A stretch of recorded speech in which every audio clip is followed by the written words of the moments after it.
Olá a todos, meu nome é Maurício Alves de Souza Pereira e o título da minha comunicação é Literatura de Denúncia, Darcy Ribeiro e a Condição da Mulher Negra no Sertão Pós-Abolição. Nesta comunicação, apresentarei a vocês um romance escrito pelo antropólogo e romancista Darcy Ribeiro, intitulado O Mulo, publicado em 1981, e mostrar como que o escritor Darcy Ribeiro fez em sua literatura uma denúncia acerca da violência que as mulheres negras sofreram no sertão brasileiro no período pós-abolição. Eu vou ler o texto que preparei para este evento, até para não perder o tempo que tenho disponível. Além do machismo que imperou no sistema colonial brasileiro, o racismo, utilizando as bases do patriarcado, encontrou terreno fértil nas relações entre senhores e escravas. O ditado popular branca para casar, mulata para foder e negra para trabalhar, registrado por Gilberto Freire em Casagrande Senzala, mostra com nitidez a ideologia da época e o lugar atribuído às mulheres no sistema patriarcal do século XIX. No sertão, o imaginário colonial dividiu as mulheres em grupos, cujo critério versou estritamente na condição econômica e na cor. Por um lado, na categoria primeira, submetidas ao poderio masculino, estavam as senhoras e damas brancas, em seguida, as pipiras, cunhãs ou roceiras e, por fim, as escravas negras. Nesse espaço dominado pelo poderio masculino e pela condição socioeconômica, ser mulher era um agravante à violência, e ser mulher e negra era ostensivamente pior. Dias apregoa que, para as mulheres negras que viveram como escravas nas grandes propriedades rurais do Brasil, sobreviver já era uma vitória, tendo em vista a dificuldade de adaptação aos espaços constituídos majoritariamente por escravos do sexo masculino, longe muitas vezes de suas redes familiares. No Brasil, vistas mais como mercadoria do que como seres humanos, essas mulheres foram obrigadas a trabalhar e sobreviver em condições extremamente precárias que incluíam se submeter a constantes maus-tratos, além da violência inerente ao sistema escravista. A abolição, após a assinatura da Lei Áurea em 88, que deveria pôr fim à impetuosidade a que se submetiam as escravas que trabalhavam nas casas grandes, em alguns casos agravou a situação dessas mulheres. De escravas domésticas, elas passaram ao status de empregadas domésticas, cuja mudança foi observada tão somente na nomenclatura. É o que nós observamos.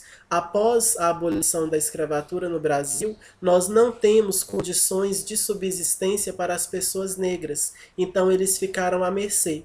E isso vai ser discutido por Florestan Fernandes, em que ele vai dizer que os senhores foram eximidos da responsabilidade pela manutenção e pela segurança dos libertos, sem que o Estado, a Igreja ou qualquer outra instituição assumisse encargos especiais que tivessem por objeto preparar esses ex-escravizados para um novo regime de organização, tanto da vida quanto do trabalho.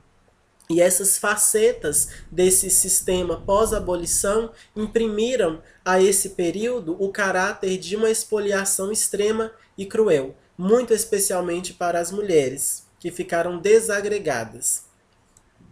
Bom, o total desamparo dessas instituições sociais aos alforriados acirrou a marginalização desses indivíduos, especialmente com relação às mulheres. A situação feminina despontou como um problema, uma vez que muitas escravas, não tendo para onde ir, continuaram na casa de seus ex-senhores, desempenhando as antigas funções domésticas no mesmo sistema patriarcal. Silva e Cunha vão discutir que a sujeição, a subordinação, a desumanização que davam inteligibilidade à experiência do cativeiro foram requalificadas num contexto posterior ao término formal da escravidão, no qual as relações de trabalho, de hierarquias e de poder abrigaram identidades sociais, se não idênticas, muito similares àquelas que determinada historiografia qualificou como exclusivas ou características das relações senhores e escravos. A história do Brasil não nega o quão cruel o período pós-abolição foi para os ex-escravizados, sobretudo para as mulheres. E assim como a história registrou, a literatura também o fez, e um exemplo disso é o romance O Mulo, do Darcy Ribeiro, publicado em 1981. Darcy Ribeiro é um montesclarense, muito conhecido pelos seus estudos antropológicos. Ele se dedicou a pensar o Brasil, a pensar as comunidades indígenas, mas além de antropólogo, ele foi também romancista, publicou 4 romances: Maíra, Utopia Selvagem, Migo e O Mulo, que é um romance de 1981. O romance O Mulo narra a história do tenente-coronel Filogônio de Castro Maia. É um homem que já na sua velhice começa a temer a morte e começa a temer também que ele morra e não seja perdoado por Deus, e então ele resolve escrever uma confissão no formato de um testamento, deixando todos os seus bens à igreja na tentativa de forjar o próprio perdão. Então ele tenta comprar o próprio perdão. E nessa carta, nessa confissão-testamento, ele narra tudo aquilo que ele viveu ao longo da sua vida, e ele mostra como que era a relação dele com os seus empregados, como que a vida é cruel com as pessoas escravas, com os ex-escravizados, e ele insere também a mulher negra, dentro dessa sua história, e mostra como que a sociedade sertaneja era uma sociedade violenta e racista.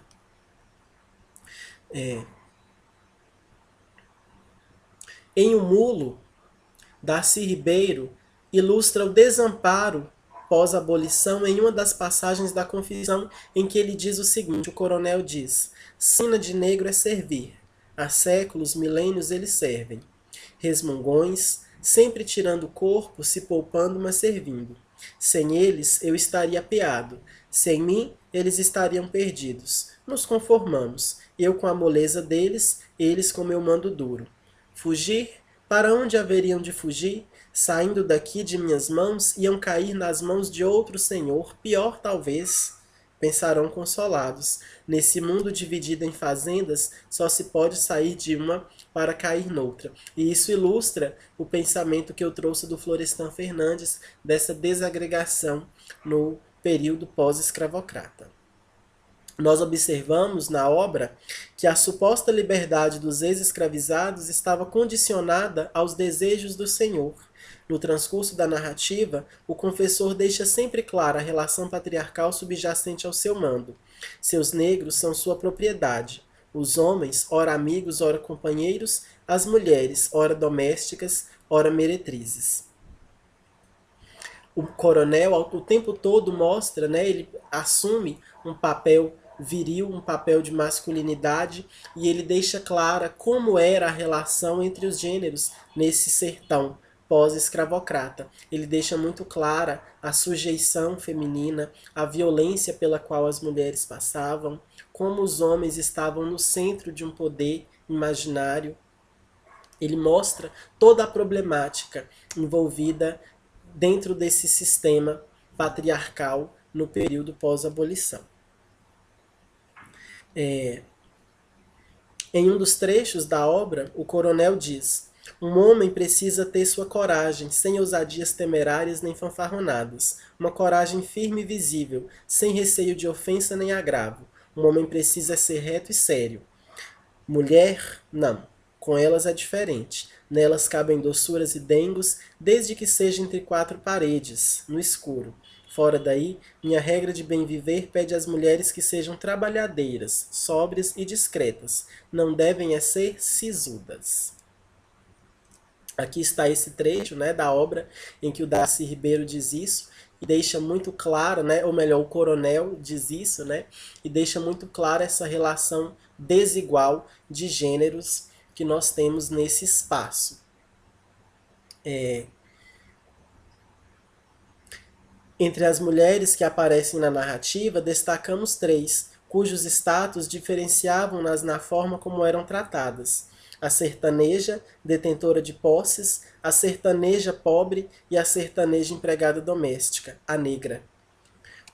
Falsi vai dizer que o princípio da riqueza marcava o reconhecimento social. O princípio da cor poderia confirmá-lo ou era abafado.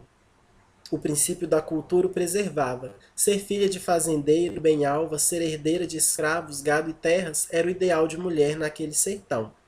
E, de fato, é com Siamia, uma sertaneja branca, filha de um rico fazendeiro, por meio de um casamento arranjado, que Filogônio se casa.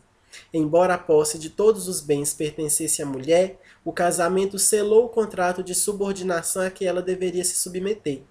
Paralelamente, a prática de adultério era frequente. As negras que serviam à casa grande estavam sujeitas a todo tipo de violência, sobretudo a sexual. O trabalho doméstico não era o único serviço obrigatoriamente prestado por elas. A Mari del Priore, nas suas pesquisas, vai dizer que os gestos e a linguagem chula eram destinados às negras, escravas e forras ou mulatas, enquanto as brancas se reservavam galanteios e palavras amorosas. Os convites diretos para a fornicação são feitos predominantemente às negras e pardas, fossem elas escravas ou forras. Afinal, a misoginia racista dessa sociedade colonial classificava as mulheres não brancas como fáceis, alvos naturais de investidas sexuais, com quem se podia ir direto ao assunto sem causar melindres. Nhá e Mariá são outras personagens da obra, ex-escravizadas, como o narrador as chama de escravas, não chama de empregadas, chama de escravas, que eram violadas com muita frequência. Os estupros aconteciam no quarto, na sala e até mesmo na cozinha quando faziam café. Mariá, por exemplo, uma das empregadas do enredo, embora fosse casada com um negro da fazenda, que é o Casé, amigo inclusive do coronel, estava sempre sujeita às investidas do senhor.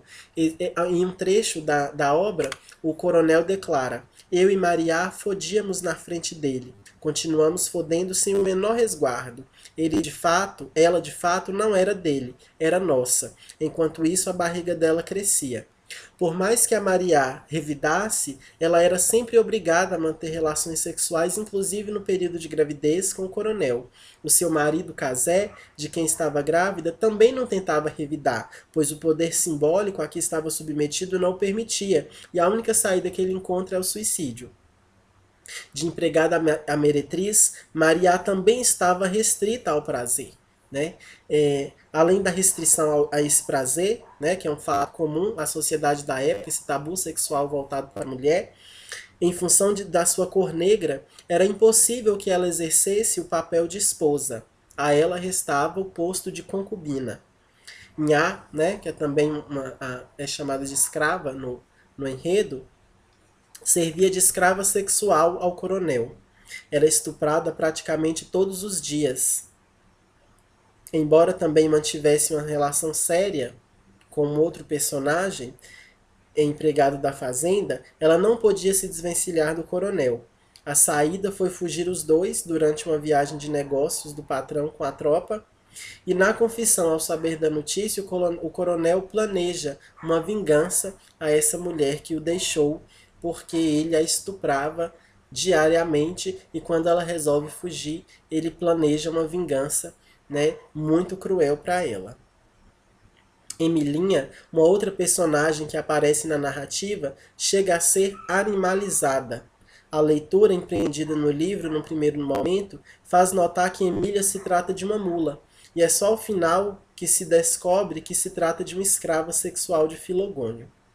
O escritor denuncia com isso que as mulheres não ocupavam a mesma posição que os homens, eram inferiorizadas e tratadas muitas vezes como animais, os quais estavam sempre à disposição de seus senhores. Na ficção, Darcy Ribeiro fica clara a apropriação e a coisificação do corpo da escrava como objeto sexual do senhor branco através do estupro institucionalizado. Para Giacomini, a utilização da escrava como objeto sexual só se concretiza porque recaem sobre ela, enquanto mulher, as determinações patriarcais da sociedade, que determinam e legitimam a dominação do homem sobre a mulher.